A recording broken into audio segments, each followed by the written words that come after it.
Alright, so for today's video, we're going to be taking a look at the Diecast Masters XL Lowboy in a 1/50th scale. Now, this is the set that comes with the Jeep and the two Stingers. It is part of their Transport series. As you guys may know, I did review the standard one that came with the International truck. I did a review of that already on the channel. I decided to do another review of this one because it is kind of different than that one. So without further ado, let's get straight into the review here. So like I said, it comes with the one-axle Stinger, and it does have a two-axle Stinger and a Jeep. We'll get to those in a little bit. We'll take a look at the Lowboy here. First, here's the Lowboy.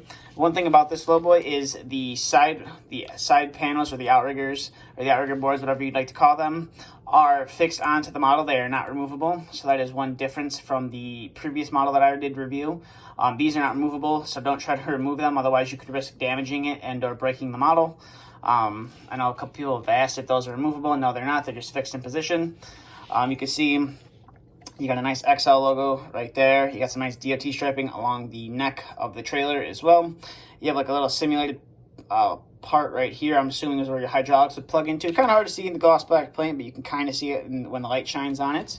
And then your neck does bend, so if you didn't have it hooked up to a truck, you could have the neck resting on the ground if you so wanted to. Now the neck does flip like it did on the previous model, and you have a little screw that you can bounce between. Either you can have it on the neck extension, or you can just have it on the neck itself. Now in mine, I did have to drill out my neck, the hole on the neck. It wasn't quite big enough to get the screw all the way through, and it was fighting me all the way, so I just decided to drill it out, and the screw fits perfectly now. And then like on the previous model, you have these little pins that hold your neck extension into place. Now these ones, fairly easy to pull out. As you can see right there, I just pulled it out with my nail. They slide right back in, which is very easy. And then the neck does come off the Lowboy as well. You can see there's a little screw down there. I recommend, if you want to have the screw detached, or the neck detached, you mess with the little screw, because it can be a little hard to get this little black piece down here to spin. So I do recommend using a little screwdriver if you want to have the neck like hooked up to a truck and have a piece of equipment being loaded onto this Lowboy. You do have some ramps that do fold down. I do believe they are plastic, so you want to be kind of careful with those, not to be too rough on them and break them, or break them off their little hinges. But that's a very nice touch. And you can see the top deck of the Lowboy right here. It's pretty nice. You got some little compartments right here if you want to store some chain, or if you had some tie downs you want to store in there, you can do that as well. And then even this part back here is kind of a little bit lower than the ribbing up here, so when you fold up your excavator stick, you can have it lower down into there for transport. And then on the back, the wheels are covered, which is nice. So if you had, like, you were trying to transport two rollers on one Lowboy, you could have something up here. You could have part of the roller up here and have your other one on the bottom part of the Lowboy as well. And you can see you got some nice DOT striping all the way along the Lowboy. You got some periodic XL Lowboy decals. You got one right there.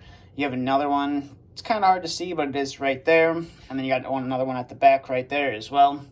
Now this version comes with the chrome wheels, which I do like a lot better than the white wheels.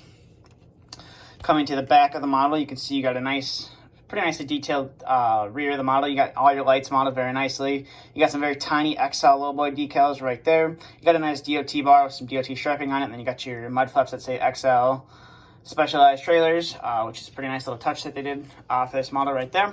So that is the Lowboy, so I'll put that off into the back. Now we'll take a look at the Jeep.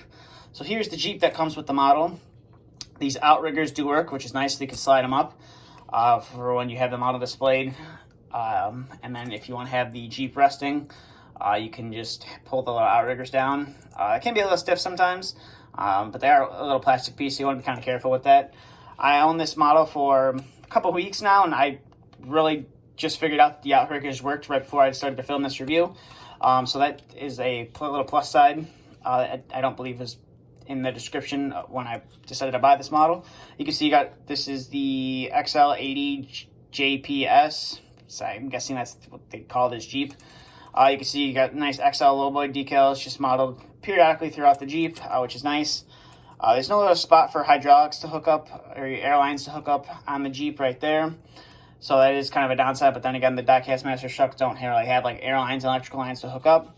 And the Kingpin is only really meant to work with Diecast Masters trucks, so if you do have some Sword or WSI trucks, you might want to consider modifying that to get it to work with those fifth wheels.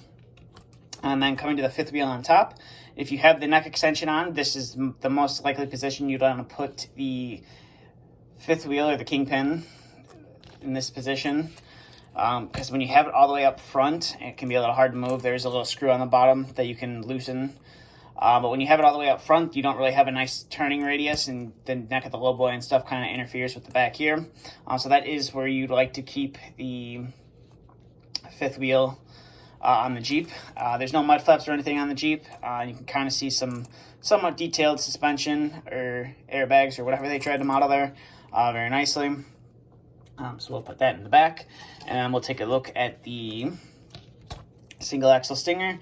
As you can see, it's kind of the same as the back of the Lowboy. You got very nice decaling on the back and some nice details on the back as well.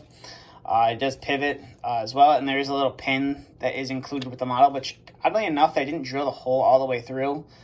I'm not sure if that they didn't want to do that or what the deal is there, but you can put a pin in there, and I guess it'll lock the back of this. It'll lock this from turning. I'm not sure why you would do that, but they did model that. And then here's the 2-axle as well, which they're both the same as the ones in the last review that I did.